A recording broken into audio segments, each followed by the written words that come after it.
وما أرسلناك إلا كافة للناس بشيرا ونذيرا ولكن أكثر الناس لا يعلمون. Assalamu alaikum wa rahmatullahi wa barakatuh. Ota-analarning umidi, keləcəkning arzu-armani və көз qarçuğusidan ibarat ballarga Rasulullah sallallahu alayhi və səlləm qandaq muamele qılatdı? Farzandlarimizni ətrafımızdakı maddi və mənəvi xətardan qandaq himoya qılımız? Qandaq qılğanda farzandlarimizni Allah və Allahның Rasulü söygüsü bilan çoğ qıla alaymiz? İslami əxlaq, milli örf-adət, insanilikə zid, media və hər türlü taratquq kanalları barlıq kelgan bugünkü gündə ularga qandaq muamele qılımız? Qini söhbətimizin davamıga mərhəmət.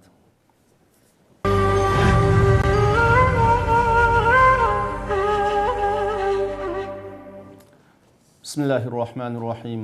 Ar-Rahman allama'l Qur'an, khalaqal insana 'allamahu'l bayan. Vessalatu vesselamu ala nabiyyinal adnan ve ala alihi ve sahbihi ve men tabi'ahum bi ihsan. Amma ba'd. Dünyanın her qaysı yerlerdeki körürmen qırındaşlar, assalamu alaikum ve rahmetullahi ve barakatuh. Bugün biz Allah'ın yardım bilen hukuk ve mecburiyet namlıq programımızın 21. bölümünü sizler bilen ortaklaşış üçün ben Nizamiddin Temkini söhbetimizin daimlik mihmini Ustaz Muhammed Ali bilen bir araya geldik. Söhbetimizin bu bölümünde İslami ahlakta farzandga qandaq muamele qilish keraklik to'g'risida to'xtalamiz. Assalamu alaikum Ustaz Muhammed Ali. Wa alaikum assalam. Bugünkü söhbetimizni bu vaqt kelgan ayet hadislarda to'xtalishdan burun İslam nima uchun bolalar va ularning tarbiyasiga alohida ahamiyat berishni tavsiya qildi? Bismillahirrahmanirrahim. Elhamdülillah ve salatu ve selamu ala Resulillah ve ala alihi ve sahbihi ve men vala amma ba'du. Sual naiti nazuk sual ve bunun cevabı pek köp sözlönüp yoki her sorunda yoki her kulakta anlanıp bizge nispeten bir xil ayımı qolib qaldı. Yani bizdeki ta'sir qilmaydigan bir prinsip qaylanib qoldi. Yani kichik bolalarni tarbiyalash muhim, kichik bolalarga anda ahamiyat berimiz, bunda ahamiyat berimiz degandek nokta. Ama men boshqacha bir şekilde ifadelasam, milletning bugünü şu ötmüşteki ata-analarımızdaki perzendetlerini terbiyeleştiki ehmiyet belgenin neticesi mana bugün biz yaşayatkan netice şu. Ve yana bundan 30 yıldan keyin bizning milletimizningki ko'radigan kuni bizni kutayotgan kelgusi bugün biz terbiyelayotgan bizning bolalarimiz, mayli o bizning balamiz olsun, kimning balasi olsun, mush jamiyatda terbiyelanayotgan bolalarning tarbiyasiga munosabatlik shuni o'g'lam qarashlik. Ya'ni tahim xulosalasam, kichik bolalar millatning kelgusi. Masalan, bayatın 30 yıl dedim. Bundan tam 30 yıl ilgari bizning ata-analarımızning oldida, yani bizning millatning oldida bir kichik bolalar var, bir avlod bolalar var. Bizning düşmanning oldida bir avlod bolalari var. 30 yıl ilgari. 30 yıldan keyingi bugungi kunda bizning millatning bolalari yani şu burunqidek mahkumiyet ostida yaşaya oladigan şekilde terbiyelendi. Düşmanning bolalari yani bizga hukm qila oladigan, üstümüzde hukm sura oladigan şekilde terbiyelendi. Texmi inchga o'ylab boqayli. Bugün bütün işini kılavatkanlar 30 ile 50'nin arasındaki kişiler. Muşu kişiler 50 yıl ilgili okşaş. Büyüşükte okşaş yatkan insanlar. Okşaş süt emge insanlar. Ama 50 yıldan ki 30 yıldan ki bugünkünde birisi başkuruvatıdı, zulüm selavatıdı, izzivatıdı. Yeni birisi kanakvatıdı, başkurulunuvatıdı, zulüm çekivatıdı, izlivatıdı. Ondan ilgirki devrede tamam bir devredeki ma'lum hatalık tüpeyledin bir millet bir zulüm astida qaldı deyli, başkalar tutulup qaldı deyli. Ondan keyinki vaqtlarda, ötke vaqtlarda fursat var. Düşmanning öz vaqtida bizni besib olgan, bizning zaminimizni besib olgan, bizni zulm qilganlar qamoqliq hozir. Xo'sh. Bugun bizga zulm qilayotganlar, shu biz bilan teng tug'ilganlar. Biz bu vaqtida bu yatqanlar, biz emgan vaqtda sut emayotganlar. Uni qandoqlab bizni izalaydigan qilib tarbiyaladi. Biz qandoqlab iziladigan, mahkum bo'ladigan bo'lib tarbiyalandik. Ya'ni mening demoqchi o'g'lim shu. Her cemiyetini kontrol kılıdığan bir evlat oldu. 30-40 yaş, 50 yaş aralıkıdaki. Yani her 30 yılda bir kıtım cemiyet almışıdı.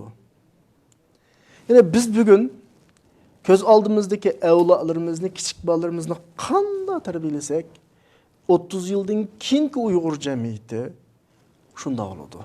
Bu noktadan küçük balalara boğan terbiye, ehmiyet birişinin muhimligini tunup yetsek buludu. Yani bir küçük balının terbiyesiga en küçük bu vaqtidan, süt emge vaqtidan tatip, çoğun ma'rifa qilib bo'lgan bütün holatlarga ko'ngil bilish, mandaq tashqa vaqtda bir bütün millatga ko'ngil bilish, bir bütün diniga ko'ngil bilish. Chunki shu vaqtda kelgusida shular qanday bo'lsa, millatning taqdiri va millatning dinining taqdiri shunday bo'ladi.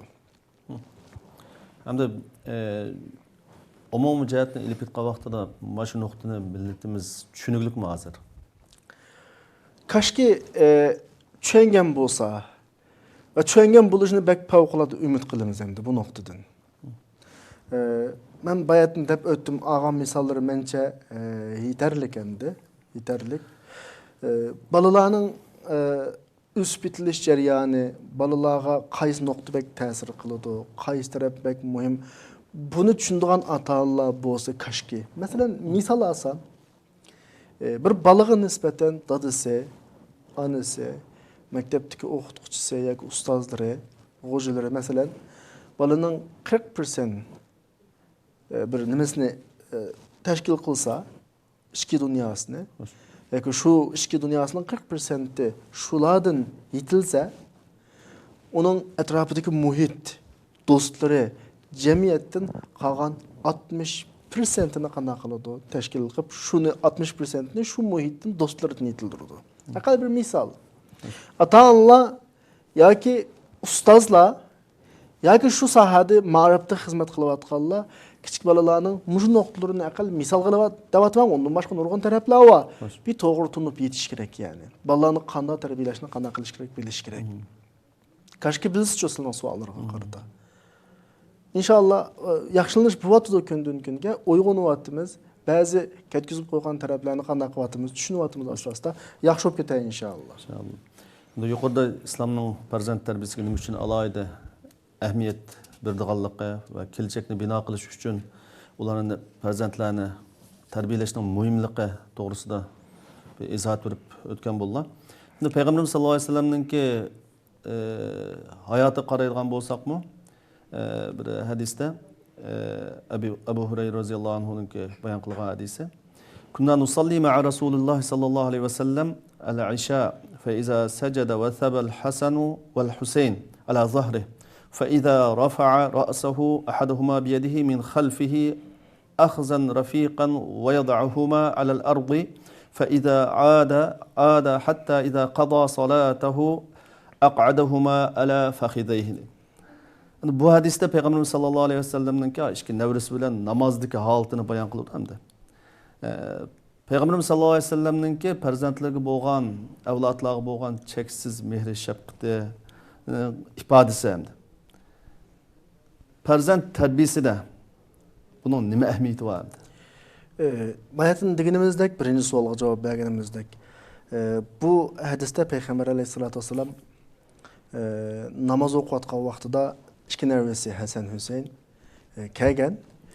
Rasululloh o ikkisini quchog'iga olib turib namoz o'qigan, ruku qilgan, sajda qilgan vaqtlarida qishig'iga qo'yib qo'yib, tashahhud o'qigan vaqtda tizning ustini qo'yib qo'yib namoz o'qiganligi tasvirlanadi. Ya'ni Rasulullahninki bu namozdagi bu ahvoli bizga nisbatan balalar tarbiyasining ma'lum bosqichidagi tarbiya metodini ifodalab berish kerak. Odam tarbiyalashninki har bosqichining o'ziga xos bir metod bo'ladi. Kichik balaga nisbatan eng yaxshi metod Bala tarbiyalashning eng yaxshi usuli kichik bolaga muhabbat berish. Kichik bola hammadan bak nimadan bak ta'sirlanadi? Muhabbatdan bak ta'sirlanadi. Ularni o'ynatish, aqallisi dada bizning bolalarga nisbatan bir qichiqlash masalan, uni quchog'iga elib qana qilish, suyish degandek kichik bola ota-onasining yoki atrofidagilardan mehr muhabbat his qiladigan har qanday bir ish. Bunun bir ölçümü yo'q. Faqat birla ölçümü var, o olsunmu muhabbet ve sevgi ve senden suyunsun, hoşlanadigan har qanday ishni qil. Ya'ni o'ynashish, quchoqlash, suyish. Psixologiyada mana bir gap bor. Bir bola yemek, içmek ve başka o'zining kundalik keraklik lazimatliklaridan boshqa kunida 20 qatim quchoqlashga ehtiyoji bor deydi. Kichik bolaninki. Bunu o'yinib baqsaq hamda sizlar biz bolalarimizni masalan kunda qancha qatim quchoqlaymiz. O'yinib baqishga tegishli masala. O'yinib baqish. Bir odam bir bola tug'ildi yoki bir bolasi bo'ldi degan gap amaliyotda hayotidagi eng büyük bir mas'uliyatni ustiga oldi degan gap. Ko'z oldidagi ishlayotgan ishi, xizmati hammadan muhim bolasi ang'ishmoq. Chunki bola kelgusining asosi. O adam balaga qilgan har muomalasi millatning, ummatning kelgusiga qilgan muomalasi hisoblanadi. Bo'libmi kichik boladagi bayatınqi biz Rasulullohning namozdagi ishga narvasga qilgan ishlarini kichik bola tarbiyalashdiki ma'lum bir bosqichning bir bizga bergan kartinasi dedik ya. Ya'ni mehr muhabbat bosqichi. Undan keyin shuna o'tsak, bir qadam keyiniga o'tsak, kichik bolaga ulgu bo'lish bosqichi. Kichik balaga ulgu bo'lish bosqichi keladi. Odatda bola ya anasining qilgan har qanday ishini harfiyan do'raydi, ya dadasining qilgan har qanday ishini harfiyan do'raydi. Uni tushunmasin. 1 yoshlik, 2 yoshlik bolalarning, hatto yosh toshmag'anda bir azroq bir harakat kelib sizga kelgan bolalarning ota-onasining namoz o'qiganini doğru qanday qilganini, namoz o'qiganini ko'ramiz masalan. Ota-onasi nima ish qilsa, kichik bola tamamen shuni bir-birlab qanday qiladi. Düşman odatda bir millatni yiqmoqchi bo'lsa, bir millatni o'lmoqchi bo'lsa, o'zining o'qining nishonini birinchi qilib oilaga qaratadi. Birinchi qilib. Ikkinchi qilib ma'arifga qaratadi. Uchinchi qilib diniy rumuz, diniy simbol xarakterlik ishlarga qaratadi. Mush 3 nuqtani nishonlab tekizalsa, mush 3 nuqtaga o'qni bu bir millat qana qildi degan gap, tugidi degan gap. Mushuning ichida eng muhim nuqta qaysi? Oila. Düşman mush nuqtadan avval o'zining ko'zini nega tikadi? Oilaga tikadi. Bir millatni vayron qilmoqchi bo'lsa, oiladan boshlaydi. Bu bizga nimani ko'rsatib turadi? Oilaninki farzand tarbiyasininki kelgusini yaratadigan bir zavod ekanligini. Oila kelgusini paydo qiladigan bir zavod, ishlab chiqaradigan bir korxona ekanligini ko'rsatib turadi. Ya'ni oila qanday bo'lsa, har ayolning munosabatidan tortib, bu oiladan kelib chiqadigan kelgusining izbosarlari shu shaklda o'rtaga chiqadi. Demak, farzand ya'ni kichik bolalar, o'smirlar umrining ma'lum bosqichida ota-ona tarafidan sevgi, muhabbatga, to'yinishga va ularning tarafidan bag'riq bisilishga ehtiyoji bor. Değildi hem de yukarıdan. Yani bir hadisке qaraydigan bo'lsak mı, Peygamberimiz sallallahu aleyhi ve sellem'nin Arabi'nin kıssası var mı? Peygamberimizin yeniği kelgen vaqtida ahvalını ko'rib hayron qolganligini bayon qilgan hadis var. Peygamberimiz sallallahu aleyhi ve sellem "Atuqabbiluna sibyanakum" deb so'raydi. Ularchi unday deb faqalu na'am. Yani ular kelib sahabalar Resulullah'ınki ailesi bo'lgan qizg'inligi, bolalarga bo'lgan qizg'in mehr muhabbatni ko'rgandan keyin bolalarni sevmisizlar? Ha. Sizlar sevmisizlar? Yo'q. Rasululloh shu vaqtdan oxirsida nima deydi bularga nisbatan? Allah sizdan nimani tatib etibdi? Marhamatni, rahmatni tatib etganmi? Degandek bir şekilde qanday qilinglar?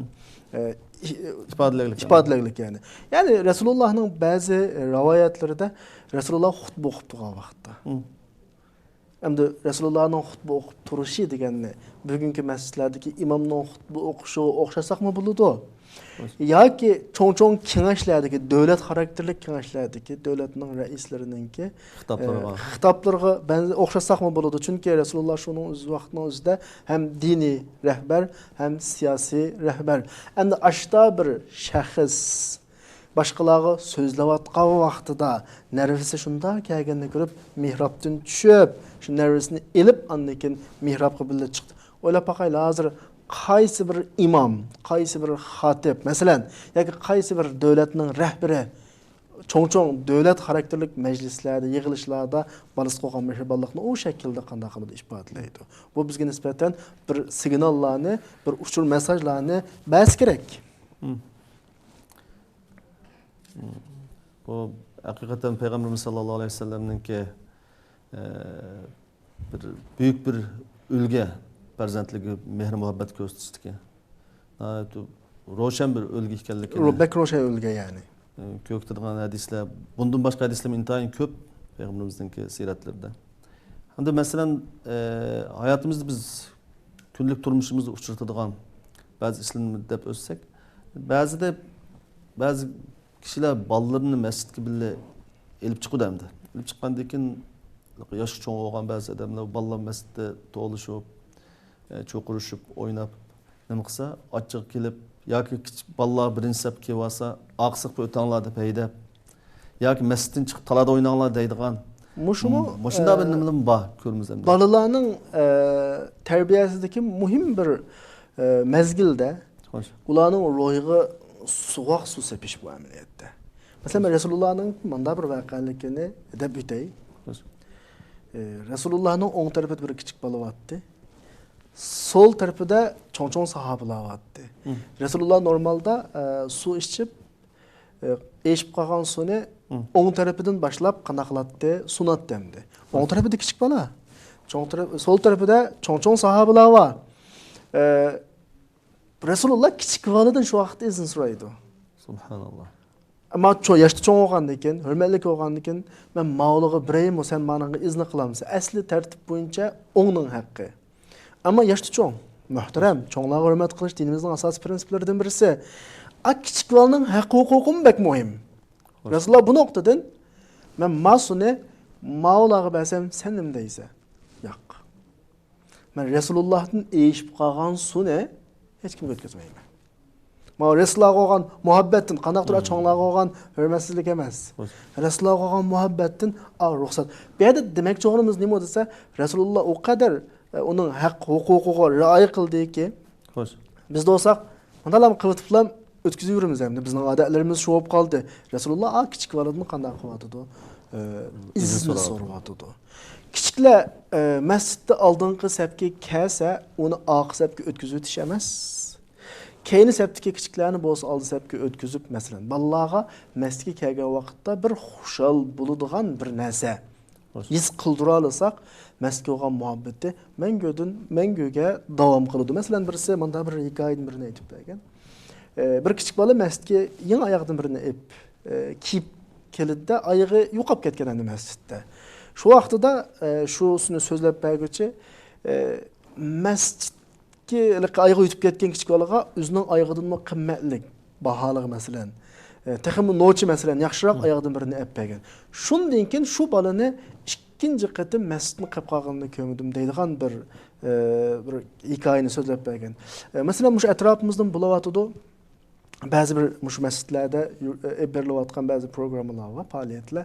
Masalan, uda 40 kun bomdod namoziga chiqqan kichik bolaga velosiped sovg'a qiladigan bir faoliyatlarni berayotdi atrofimizdagi masjidlarda. Mushlarning hammasi nima desa, bolalarninki masjidga bo'lgan qizg'inligi. Masalan, men aytganda imomlarning ashu faoliyatning yo'l qo'yilgandan keyin aytganda har kuni bomdoddan keyin kichik bolalar imomning ishxonasiga kirib o'zining ismini tizimlatayotganligini ko'rib diqqat qilaman shu nuqtalarga. Bu favqulodda yaxshi ahvol. Shunga o'xshagan boshqa faoliyatlar vosita qilish kerak. Masalan, qanlaysi masjidlarda tatliq turumlar va kompyuterlar va kichik bolalar amraqamdi uningga shuni qo'yib qo'yish kerak, kichik bolalar kelsa mukofot yuzini berish kerak. Bu masjidlarda emas, har qanday yaxshilik bor so'rin, masalan, o'qituvchilar o'zining o'quvchilariga kichik bolalarga masalan, mana bir ularga umid bag'ishlaydigan o'zining normal insonligini his qildiradigan bir muomalani qilish kelgusimizni o'zimiz bilan teng qilganlik. Masalan, ba'zi bir programmalar var. Masalan, qistirib o'tay. Davlatning raislari va davlatning butun ministrlari bir kunlik butun huquqini kichik bolalarga birdamdi. Şu bir kunda şu kichik bolalar vahmiy bo'lsa-mu, birisi bir davlatning raisi bo'ladi, birisi bosh ministr bo'ladi, birisi o ministr, birisi bu ministr bo'lib, bir rol oladi hisobda. Bu qandaqdirligi ya film yoki kino rol emas. Resmi aşnonga şu xil şekilde nimbirdemde tuyg'u birdigan şu maqamda o'tag'izdi. Bunun hemmesi nima desa, kelgusiga nisbatan men mundaq odam bo'laman yoki men bir odamgo, ma jamiyat mening jamiyatim, ma millat mening millatim, ma din mening dinim, men bir mas'uliyat sahibi 10 yoshlik balda. 12 yoshlik balda deydigan 12 yoshlik balda men bir mas'uliyat sahibi deydigan bir xil tuyg'uni yetildirish millatga nisbatan favqulodda muhim bir ish. Rasulullah'nınki şu bunun tunca qadam olgan mehr muhabbatni ifodaligini yuqori o'qilgan hadislarda biz uni qanaqalar ko'rib olaymiz yani. Yana bir misol deb o'tsak, Payg'ambarimiz sollallohu alayhi vasallamninki mehr shafqat ko'katganligiga aloqador kichik bolalar bor masalan. Bu hadisda inni la aqumu fi salati uridu an utawwila fiha fa asma'u bukaa fa atajawwazu fi salati karahiyata an ashqa ala ummihi. Bu hadisda Payg'ambar sollallohu alayhi vasallamninki yüksek ahlakı ve mehr shafqatini ko'rib olaymiz. Bu mu yuqori degandek Rasulullah'ның kichik bolalarga kuyinishninki bir bizga ifodalangan bir shakli. Rasululloh namoz o'qiydi. Namozni uzun surlarni silib o'qig'isi va atrofdagi uylardan masalan kichik buvoqlarninki yig'ilgan ovozi qanday qilindi, anglanadi. Rasululloh shu buvoqqa qanday qilib ishag'irib anısı namazda. Namazını uzun devam kılsa uzunrak yığılap kalıdı. Başka şey olmaydı. Yığılap kalıdı. Bir yığılap kalmışsın deyip namazını kıskırtkalıkında oldu. Namaz İslam'daki en büyük ibadet. En büyük ibadetini şu kıskırtkalı bulduğun derecede bir küçük balının yığısını deyip bütün cemaatin namazı, şahsi namaz emez.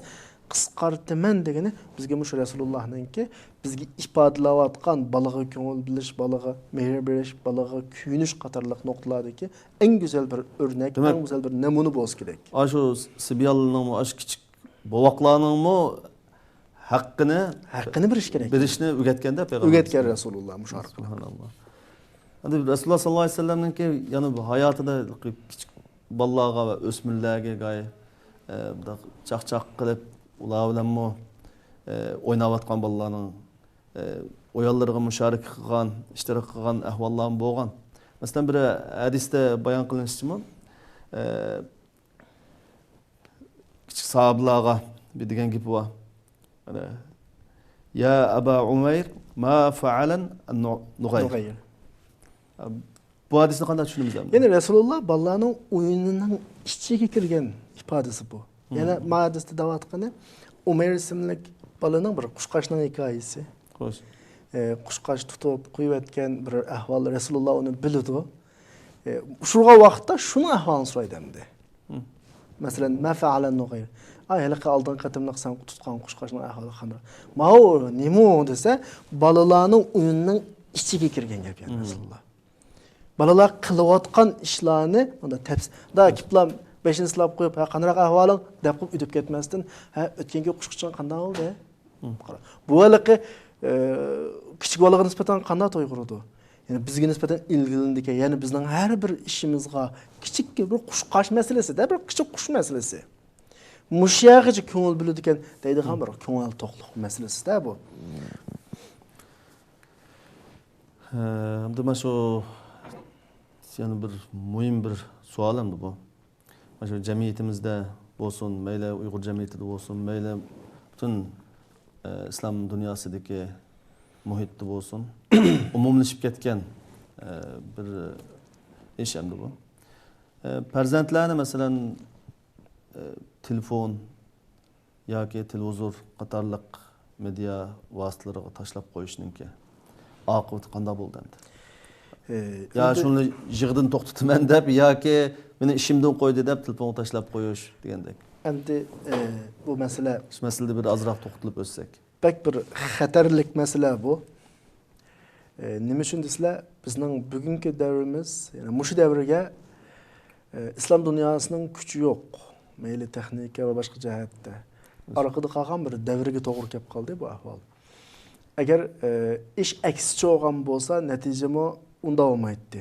Ya'ni men suiqasd nazariyasiga 100% qatilib ketmayman. Masalan, g'arb dunyosining yoki dinsiz davlatlarningki davomli islom dunyosiga suiqasd qilganligi aniq. İslam dünyasının kelajagi bilan o'ynashadiganligi aniq. Ammo har narsani suiqasd nazariyasi bilan bir o'rtaga chiqarishni tam qo'shilmayman bu fikrga-chu. Bu qanday nuqta desizlar? Her bir jamiyatning o'zgarishlik bir qimmat qarashi bo'ladi. İdeyasi bo'ladi, fikri bo'ladi. Ve şu cemiyette işlep çıkarılgan her medeniyet taqıtıdığan yoki birisiga fikir veradigan, uqum taqıtıdığan her narsa da qastellik bilan bo'lsin yoki tabiiy olsun şu sanadi. Tabii ki bugün media sahasida, televiziya sahasida tarqalayotgan odatdagi filmlar olsun yoki karton filmlar olsun ya g'arbdagi Avrupa ellerinden işlep çıkarılgan ya Şark'taki başka devletlerden işlep çıkarılgan. Yani köpünç vakitte mi 98% desek mi balık olmaydı. Gayri-İslam boğan devletler, gayri-İslam boğan cemiyetlerde işlep çıkarılgan bu ağaçka. Bu xil kartollarga, qarmaqqa, kichik balalarga maskelidigandek tuyulgan bilen şu cemiyetinin qimmat qarashlari mayli qasdan bo'lsin, mayli qasdan bo'lmasin singdirilgan bo'ladi. Yani balalarcha tafakkur bilan singdirilgan bo'ladi. Masalan, Allah yo'qmi da inson Allahsiz davranadigan bir ko'rinishlar bo'ladi. Ondan keyin ayol o'tirishdagi ba'zi nashayan ko'rinishlar bo'ladi masalan.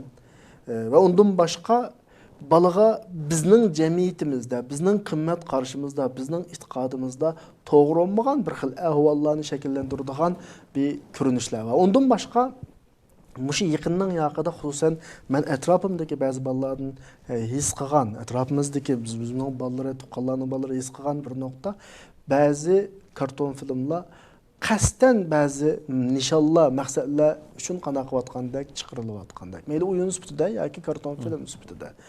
Yana masalan kichik bolalarni zo'ravonlikqa yetaklaydigan, qadamma-qadam yetaklab ani qilsang avladu, ani qilsang avladu, oxirisida pichoqqa vazifa beradigan bolalarga o'yin shaklida.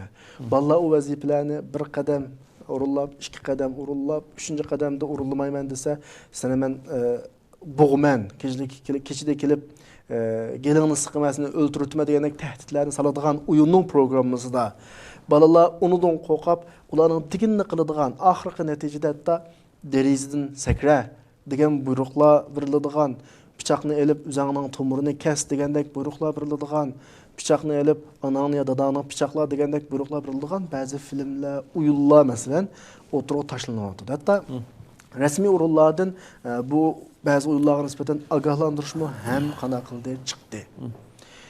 Mushu nuqtalarni bir-birlab ko'zdan kechirgan vaqtimizda bizning bolalarni ularning vaqtliq yig'isini yoki bizni biroz bearam qilishidan qutulish uchun telefonlarga tashlab berish, kartonlarga tashlab berish masalan, pokiz bo'lmagan filmlarga tashlab berish bizning kelgusimizni tamamen vayron qiladigan bir ish.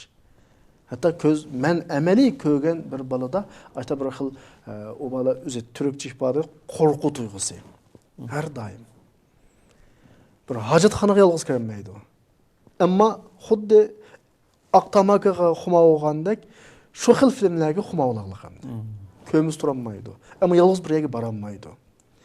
Uningdagi har jarayonni kitoblarga sizdigan o'zi bir xil qo'rqinchli Allah shaklida. Ondan onu bəgən vəzifələrini qana qıldığan, orundaydıgan bir xil əhvallar tarqıdandı. Meyli məqsədlik taqısın, yoki məqsədsiz taqısın, taqıdı. Bu bir reallıq. Şu cemiyeti şu bazı, o cemiyetten qutulamaymiz. Endi bizning qildig'imiz qana desa, imkoniyatning baricha zararni azaltish uchun agar mush televizor, telefon, kompyuterga o'xshash narsalarni bir düzenli yani tertiplik bir şekilde balalarımızı bu narsalar bilan ko'ndirish, ya'ni loyiq to'g'ri bo'lgan narsalar, to'g'ri bo'lgan ishlar, foydali tarafga qo'llanishga yetaklash imkoniyati bo'lib qolsa, mush tarafda qanday ahamiyat berish. Cheklashning o'zimi u hal emas hamda. Hal emas, chunki atrofimiz undan tushaq, ya'ni. Uni cheklab bo'lmaysiz. Bugun sen cheklaysa, ertasi chiqib boshqa yoqdan kiradi. Uyda cheklasang, sirtqa chiqadi. Sen bir ata-ana yoki dada yoki ana her daim uyda balalar bilan har yosh turib bo'lmaydi. Balalarning ata-onasizmi qolib qoladigan ba'zi vaqtlar bo'ldi. Mushuni nuqtadan masalan bo'libmi bizning mushu hozir yashayotgan Turkiyada ba'zi karton filmlar ishlanadigan, masalan kichik balalarga nisbatan milliy tuyg'u, diniy tuyg'uni qanaqa qiladigan, kuchaytiradigan, o'zining o'tmishini eslatadigan, tarixni eslatadigan, millatga, dinga masalan o'zining jinini sep turib qanaqa qiladigan ba'zi qahramonlikni yetildiradigan ba'zi filmlar bor. Ularning o'rniga Mao'ningki nisbatan masalan kichik bolaning ko'zi va boshqa jismoniy jihatga sog'lomligiga ta'siri bo'lsa-mu tabiiy, ammo aningdek cho'ng zararning oldida Mao mencha vaqtli aning cho'ng zararidan saqlanish uchun bir tanlash deb o'ylayman. Shuni bilan birga yana yaqin ba'zi qarindoshlar shu tarjima bo'lamdi yoki ishlayotamdi, shuni o'xshagan ish qilib Uyg'urcha ba'zi karton filmlarni mushuni bek muhim, ahamiyat berilishga tegishlik. Ya'ni kichik bolalarga ularni qiziqtiradigan shaklda, ziktirib qo'ygan shaklda emas. Bir narsani tarjima qildik, voy bolaga mana foydali ekan deb ko'gis kelmaydigan narsa bo'lmaydi. Ya'ni 98% o'yin. 2% shu bolani boshqa yoqqa qo'yib ketishning oldini olib, o'zining kimligi, o'zining dini, o'zining milliy kimligi ma'noqtini eskartadigan filmlarga kuch chiqarish, mushunga mablag' selish, mushun qadam olish hozir bizning millatning avlodlariga nisbatan tahrirsiz bir muhim xizmatlarning birisi bo'lib qoldi. Alloh rozi bo'lsin qarindoshlardan. Namanchi muncha ko'rayotman. Yaxshi ishlar bo'lyapti inshaalloh. Bundan keyin texmo ko'plab chiqishni umid qilamiz.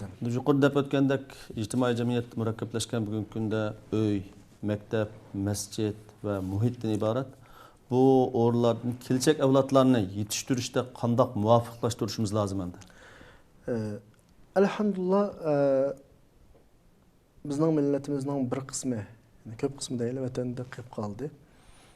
Vatanda bo'lgan taqdirimizda ham ba'zi ishlarni qilmoq tasdi.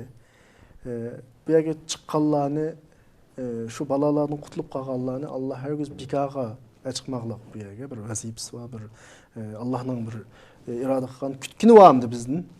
Shunaqni o'ylagan vaqtda men mana bir narsani deyim. Bir bola uyda dadasidan bir chiroyli gapni birini oldi. Masalan, insoniyat Allah subhanahu va taolo Adem alayhisalomni yaratib, Adem alayhisalomning naslidan butun insoniyatni qana qilgan yaratgan. Balaning kallasida bu bir tasavvur uqumi sizdi. Dadning mushu gapi uydagi. Masjidga borgandan keyin masjiddagi diniy ustozdan shu xil shaklda gap olmaydi. Dadasidan degan bu hukm bir qitim sho'xlanadi, xuddi bir xatni ikki qitim yozib sho'xlangandek. Endi agar jamiyat nachar bo'lib qolsa, yoki maktab deyli, maktab nachar bo'lib qilib, maktabga borgandan keyin o'qituvchisi inson maymundan yaratilgan. Maymundan o'zgargan desa, balaning kallasi nima paydo bo'ladi? Ikki xil xat yozilgan bo'ladi. Mayaqda başka bir hukm, mayaqda başka bir hukm. Men demek şu, balım bu şekilde her tasavvurunu anımı anlap, manımı anlap yitilenmedi yani. Ya ma taraf tuturanmadı, ya a taraf tuturanmadı. Avras mı, mavras mı? Bu şekilde bir mahal devam kılıp kalsa bir yandan xatarlik bir ahval çıkıyor. Hiç neye parva kılmaydı. Yani o balı üçün hemisi beraber. İnsanın adısı Adem Aleyhisselam bolsunun boldu, maymun bolsunun boldu. Ben misal davatım bu gapdan, ondan başka türlü şekilleri var bununki. Bu bağanca bu balada özünün diniga nispeten, özünün milletiga nispeten mas'uliyetsizlik parvosizlik bir ahvolni qanday qiladi yetildirib chiqadi. Mushu nuqtadan bola kichik vaqtidan tortib, yana bir xil ang, ideya, bir xil fikrda qanday qilish kerak, yetildirilish kerak. Kichik bolaning mayli tushunsin, tushunmasin, kichik vaqtdagi ideyasi, yetildirilgan fikrisi ashiya qirib o'lganga qadar onun qanday qilib ta'sir qiladi. Shu nuqtadan bola oila tarbiyasi va maktab tarbiyasi, jamiyat tarbiyasida to'rt taraf qanday qilish kerak, moslashtirilish kerak. Ya'ni o'xshash bir muhit hozirlanish kerak. Oilami shu bir xil muhit, maktabimi shu xil maktablarni tanlanib turib, bir xil muhitdagi, bir xil tasavvurdagi maktab, ya'ni bizning aqidamiz, bizning iymonimiz, bizning dinimiz, bizning axloqimiz, urf-odatlarimizga mos keladigan maktablar tanlanish kerak. İctimai jamiyatdagi bilan qo'lim xo'shlari yoki bolalarga do'stonlab berish, shu atrofdagi xo'shlarning bolasi bo'ladi bu. Shu nuqtadami bir alohida diqqat qilish kerakki, uyda anglagan gap bilan sirtda xo'shlardan anglaydigan gap o'xshash bo'lishi kerak. Masjiddagi anglagan gap bilan maktabdagi anglagan gap nima bo'lishi kerak? O'xshash bo'lishi kerak. Agar mush 4 nuqta, oila, jamiyat, masjid, maktab, mush 4 nuqtada balaga beradigan ta'sir, balaga beradigan aqida, fikr, ko'z qarash moslashishchanligi bo'lmaganida bayatdangidek yomon oqibat chiqishi mumkin. Ya'ni parvosiz o'sinin bo'ldi. Bu chunki kichikchadan tortib, ashta qara qilyolmay, a to'g'rimidi, ma to'g'rimidi.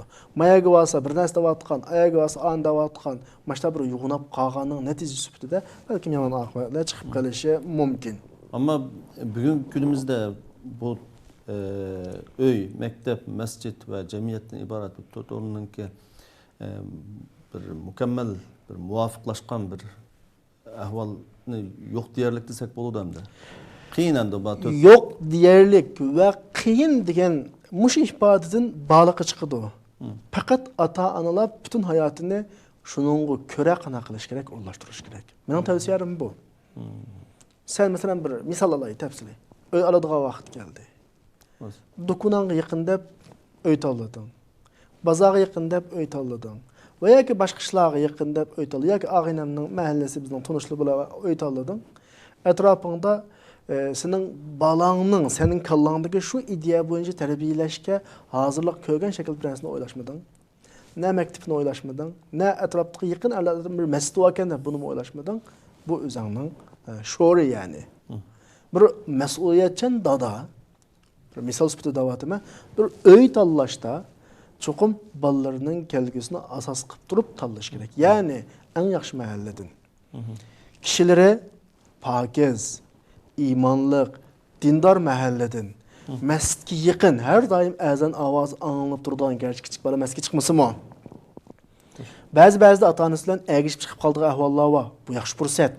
Balani zo'rlab masjidga chiqish yaxshi emas, ammo dadasidan agishib, "Dada, men menga chiqdim, masjidga chiqdim." Bu eng go'zal fursat. Andan maktab nima? Bu bilimiz endi Turkiyada yashayapmiz, Istanbulda yashayapmiz. Bir erkin davlat to'g'achqa har maktab garchi ma'rifat idorasining belgilab berilgan darslarni o'qisimi, shu maktabning boshqaruvchisi va boshqa omillar tufaylidan mustaqil bir ideologiyaga ega bo'ladi. Aqallisi maktab sistemasi qanchaga bo'lindi? 2ga bo'lindi. Odatdagi normal maktab va imom xatib. Har ikkalasi davlat maktabi masalan.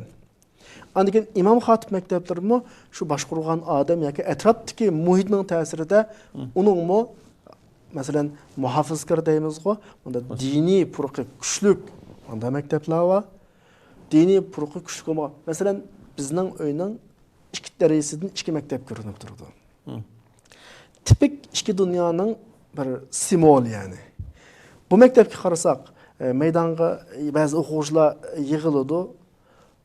O'qituvchilardan tortib hammasi yana bir dunyoning odami. Matrapdagi maktabning yig'ilishlariga qarasak, u tam boshqa bir dunyoning odami. Endi A maktabda yetilgan bola qanday yetilmoqchi, B maktabda yetilgan bola qanday yetilmoqchi? Bunun farqi chiqadi albatta. Ota-onalar dal uy tanlagan yoki bir yerda yashashni tanlagan vaqtida mushu nuqta eng asosiy bo'lishi kerak. Balaning tarbiyasi uchun ota-onaning jafo tortishi Allah ajr beradigan ish. Mening ishimga yaqin kelgan deb balasining tarbiyasiga ahamiyat bermasa yoki balasining masjidga chiqishiga qulaylik olmasa, maktabga berib kelishiga qulaylik olmasa yoki yaxshi maktabning qashidan o'rinlashmay tashlab qo'yilsa, necha 10 yildan keyin agar balasi yaxshi odam bo'lmay qolib qolsa, shu odam keyin qaqshimisin bo'ladi. Yani o'zidan ko'rish kerak yani. O'zi shu 10 yil, 20 yil oldida shu bola o'zining gapini anglaydigan vaqtda, shu bolaning ishi shu odamning qo'ldagi vaqtda nima ishlarni qilgan buni eslab beqish kerak. Ota-onalarga shu bu nuqtada men oldin ola buni eskartyapman. Kelgusida nadomat, kelgusidagi pushmonning oldin bugundan tortib qanday qilish kerak? Muvaffaq qadamni ota-onalar olish kerak. Allah razı olsun. Endi Peygamberimiz sallallohu alayhi vasallamning siratlarida mana shu kichik o'smirlar bilan rostchil va oddiy bir o'ynashda bo'lsin yo chaqirishda bo'lsin rostchillikni tavsiya qilgan bir hadislarmi bor. Mana shu nuqtada bir bu deganimiz shu, suhbatning boshida deb o'tdik. Kichik bolaninki eng burun tarbiya oladigan g'ayri oila.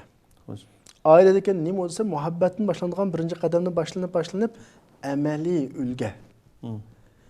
Anası qilgan har ishni qizi qiladi. Dadasi qilgan har ishni o'g'li qiladi mutlaqo. Hozir siz davatga ahvol kengaygan, keng taqalgan ahvol ota-onalar diqqat qilmaydi. Anası balasi bilan bir yerga kirib keladi. Dadasi nega bording? Hech yerga bormadim. Uni borgan. Bosaga borgan, u yerga borgan, bu yerga borgan. Yolg'on aytdi. Peygamberimizning bir hadisi var. Bir ayol balasını chaqirib, Peygamberimiz sallallohu alayhi vasallam uni ko'rib, "Nima bermoqchida?" dedi. Xon bermoqchidim demdi. Bermisan yolg'onchisan. Bermisan yolg'onchi deydi shu yerda, shu. Bu aşı qadar endi shuning bilan dadasiga yolg'on aytgan heliqi ayolning bir qadimlik yolg'oni, anasi bilan atdigani kechki bildigan heliqi qiziga hayotini o'zgartiradigan bir ta'sir qildi. Shundan keyin shu qiz shu dadasiga yolg'on aytdi. Kelgusidagi eriga yolg'on aytdi. Balkim oilasi shuning bilan bir vayronchilikqa duch kelishi mumkin. Birisi birisini uyg'urib ishkini qaqdi. Dada palani kepti. Yo'q deb qo'ya. Mushu bir og'iz gap shu bolaning hayotida bir salbiy ta'sirini qoldirishi mumkin. Hatto salbiy hayot duchor bo'lishi mumkin shu bola. Shu dadasining shu bir og'iz gapi tufaylidan. Shu ota-onalar bolalarga nasihat qilaman deb anda kuchab ketmasin bo'ladi. Faqat qilishga tegishli ishni o'zi joyida qilsa, o'zi telefon qaylab o'tirib olib, balam telefonga amroq chiqib qoldi. O'zi hayotida bir qitim qo'liga kitob olib boqmay, balam o'qilmaydi emasmi? Bu to'g'ri ifoda emas. Telefonni o'ynab, balam Qur'onni o'qi, darsini qil desa, u boshqa so'zda. O'zim o'qisin, balasi dadasining o'qishini ko'rsin. Masalan, o'zi telefonni ehtiyoj qarta ishlatsin, balasiga diyalaydi ekan, balam bu telefon degan ehtiyoj qarta ishlatadigan narsa. O'zi tirishsin ba'zi oddiy kitob o'qishlari. Balam kitob o'qi chunki inson kitob bilan odam masalan diyalaydi bu gapni. O'zi qilmagan ahvol ostida mumkin emas, balalarni uningga buyurolmaydi. Demak, bu so'zdan ota-ona bo'g'ichi farzandlarini kichikdan tortib ishni ma'ni qil, ani qil deb buyruqlar qo'ymasdan o'zi amaliy chunki inson quloqdan bakroq ko'zdan ko'radi. Aqallisi kichik ishlarga diqqat qilish kerak. Kiyim almashtirishda ma bolam kichik demasdan ayrim uyda almashtirish kerak masalan. Aqallisi. Hatto kichik bola dadamning chapinining ostida qanaq to deydigan bir xil tuyg'ular yashash kerak yani. Shu shunchalik kichik yaligicha qanaqa diqqat qilish kerak. Chunki odam inson bolalarga da'vatga vaqti ustulik qilib ba'zi nuqtalarni egizpas qilib o'tkazadi. Xuddi shu ustulikni bolalari tusham, ammo bolalarning bu yana ustunda kallavatchi. Shu bolalari shu aql bilan dadasininki qanday o'ynayotganligini, qaysi gapni rost, qaysi gapni yolg'on qilganligini, qaysi gapni demakchi bo'lib yenib olganligini tatib farq etalaydi bola. Dadasiga bir chikit qo'yadi. Demaydi, chikit qo'yadi. Bu agar takrorlanaversa, Alloh rahim qilgan bolalarning boshqasining tabiatiga aylanadi. Alloh rahmat qilib, dadasidan farqli, onasidan farqli chiqib qoladigan nurg'un bolalar va ammo normalda bolalar ota-onasi shuni o'rganadi, shu bo'yicha yashaydi, shu bo'yicha odam bo'ladigan gap. Asarda bayon qilingan bir hadis esim kelyapti. İnnahum mahluqun li zaman g'ayri zamanikum. Bu hadis nimani ifodalaydi? Yani bu bala terbiyeleşteki muhim bir nokta. Bu köpünçü vakitte ata-analardan bekrak ustazlarga, terbiyeleyicislerge bekrak kartıldı bu. Yani ata-ana dünyadaki özünün balısının üzdün yaxşırak adam oluşunu ümit kılgan bir şahıs. Birden bir şahıs. Ama şu cemiyetteki terbiyeleyicisler, ma'rif sahasıdakiler bir noktani tushunib yetish kerak. Sen o'zing tarbiyalagan bir o'quvchi yoki sening maktabingda o'qiyotgan bir o'quvchining sendin yuqoriroq odam bo'lishiga ko'zing yetmasa yoki undan niyating bo'lmasa, sen o'qituvchi emas.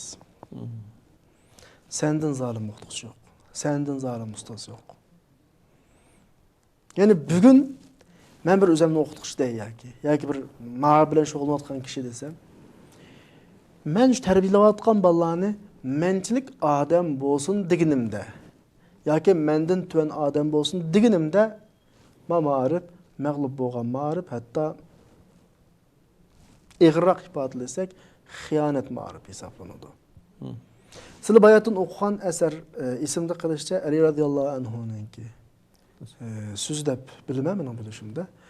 Ballariңlarni kelgusi uchun tarbiyalanglar. Chunki ular kelgusida yashaydi. Zaman meyli o'tmishda yoki hozirda olsin, taraqqiy qilib mangdi. O'zgarib turdi, yashash muhiti o'zgaraydi. Mushuni tarbiyachilar, ma'rifchilar oldin ola ko'rish kerak. Ballani bugun uchun emas, kelgusi uchun tarbiyalash kerak. Qachon shu nuqtadan xoli ma'rif bilan shug'ullangan odam bo'lsa, mencha ishini tashlab boshqa ish qilish kerak. Biroz ig'ri ketishi mumkin, ammo bu bizning millatning kelgusi. Biz millatning kelgusini hargiz doğru tikenmeyimiz. Neçe 10 yıl, neçe 20 yıldan bu yan doğru tikyapmiz, ammo bundan keyin unda doğru tikenmeyimiz. Hani mesela bu haqda azroq yana to'xtalsak, yuqorida bir qata izohlab o'tgan bo'ldi. Hani mesela biz hozir yashayotgan bu muhit yoki bu zaman bizningki avlodlarimiz cho'ng'ilab bizning ishimiz kelgan vaqtida bu taraqqiyotlar tixmi yuksalishi mumkin. Agar farzandlarimizni biz shuni loyiq tayyor qilmasak, xudo hozir bugungi kunimizda kompyuter bilmagan bir inson jahil inson deb o'tirib chiqqan ba'zi kishilar bor endi.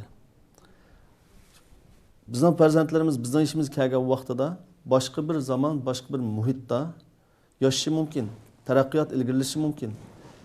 Buningga loyiq shaklda tarbiyalash har qanday bir ota-onaning burchi endi. Nima ish qilish kerak endi?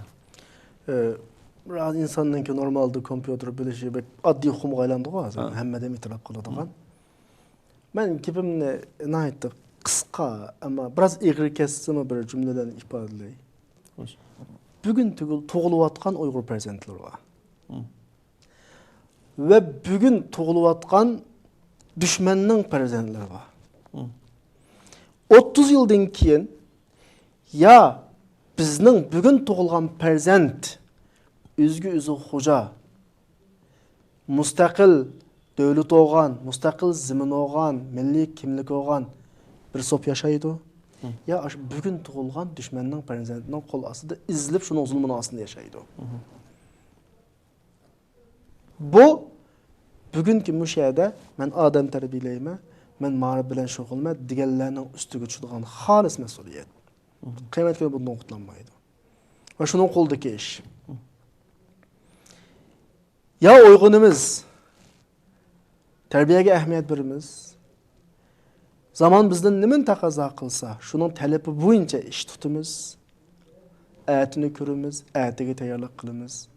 30 yildan keyin shu dushmanning bugun tug'ilgan bolasini biz intiqomni olamiz. Yoki bugun tug'ilgan bolamiz shu bugun tug'ilgan dushmanning bolasining ostida, yana 30 yildan keyin shuning zulmining ostida ingraydi, zulmidan qutlanmaydi. Tanlash o'zimizda. Allah razı olsun. Vaqt etibarı bilan suhbatimizni shayda oxirlashtirman va oxirgi bir 30 kunut maşu mazmunga aloqador 30 kunut millatga bir. Mençe deydigan gapimni deb bo'ldim. Xo'sh. Bugungi Masalan, ba'zi program- ota-onalar bor, farzandlarini bugun maşu yashayotgan maşu jamiyatimizdami, muhojiratdagi hayotimizda farzandlarini normal hukumat maktablariga bermayotgan, masalan, maktabga bermayotgan, uyda o'qitayotgan o'shunday qarindoshlarimizmi yo'q emas. Men suhbatning 5-dan hozirga qadar mençe tushungan odamga nisbatan yetarlik ko'ngil ifodamni, maqsadimni, demoqchi bo'lganimni deb bo'ldim. Xo'sh. Siz degandek hala bugunga qadar qatmanlıqning tigida yashayotgan kishilarimiz yo'q emas. Ati haqida qat'iy azroqmi o'ylab boqmaydigan kishilarimiz yo'q emas. Azroq qiladigan jafosini, ya'ni kelgusidagi bir g'albi bekorga kelmaydi. Xo'sh. Bu dunyodagi nusrat bekorga kelmaydi. Bu dunyoning qonuniyati bor. Allah bu dunyoni qonuniyat bo'yicha yaratdiqliq. Bir odamning musulmon bo'lganligi qo'lillam, iman aytib qo'yganligi qo'lillam, yoki duo qilib qo'yganligi qo'lillam, g'alba qiladigan ish yo'q. Unda qonuniyat yo'q. Unda qonuniyat bo'lgan bo'lsa, Allohning payg'ambari Makkada, Toifda boshqalardan aziyat chekayotgan vaqtda g'alba kelib bo'ldi. Necha 10 yillik, 20 yillik tirishning bir avlod tarbiyalashning orqasidan Allah g'albi verdi. Bizning shunda bo'ladi. Dunyoning qonuni o'zgarmaydi. Bu haqda har qanday qadam izlanib baqsa bo'ladi. Har qanday qadam. Ya'ni gapimni xulosalasam, millatga deyish to'g'ri kelib qolsa, bir og'iz gap kelgusi o'zimizning qo'lda. Ya kelgusida bugungi o'xshash, ya'ni mahkum holatda qolamiz. Bugungi o'xshash zulmning ostida ing'iraymiz, ya qutulib intiqomni olamiz va mustaqil bir o'zining zimini olgan, o'zining bir kimlik olgan bir odam bo'lib yashaymiz dunyoda. O'zimizning qimmat qarashlari, iymoni, dinini yashaymiz. Bu bugungi ota-onaning qo'lda va bugungi o'zini ta'lim tarbiyatchi men millatning bolalarini tarbiyalayman devatqanlarning qo'lda. Tanlasin millat, ota-onalar tanlasin, ustozlar tanlasin, ta'lim tarbiyalash shug'ullangan tanlasin, ya mahkumlik yo'li ya g'albi yo'li. Bu millatning o'ziga omonat. Oxirgi savolimni so'rasam, bugungi kunda Alloh taolo ato qilgan shu ne'matni farzanddan iborat. Qur'on Karimda al-mal wal banun zinatul hayatid dunya deydi. Mal dunyo, farzand dunyoninki zeb-ziynati. Bu buyuk ne'mat. Insonga ato qilingan. Shu farzandlarni yaxshi tarbiyalamay, zolimga qarshi intiqom ola oladigan ruh bilan yetildirmay, yana hala bugungi kunda o'yg'onmay yashashning o'zi mazkur omonatga xiyonat qilgan bo'lamdi. Xiyonat qilib qolmay o'zga zulm qilgan bo'ladi. Bir og'iz javobim, bu omonatga xiyonat qilib qolmay o'ziga tamoman zulm qilgan bo'ladi. O'ziga zulm qilganlarning dunyo oxiratligining nijot tepishidan umid qilolmaydi. Allah razı olsun. Hürmetli qarindoshlar, Allohning muvaffaq qilishi bilan huquq va majburiyat nomli suhbatning 21 bölümünü İslami ahlaklı farzandga qanday muomala qilish kerakligi to'g'risidagi suhbatni bu yerda oxirlashtiraman. Bu munosabat bilan suhbatimizning mehmoni ustoz Muhammad Aliga chin qalbimdan rahmat aytaman. Alloh rozi bo'lsin va butun suhbatimizni naq maydonda ko'rgan va taratgan va parda orqasidagi qarindoshlarimga Janob Alloh subhanahu va taolodan dunyo va oxirat yaxshilik tilayman. Görüşkünce aman bulunlar. Esselamu aleyküm ve rahmetullahi ve berekatuhu.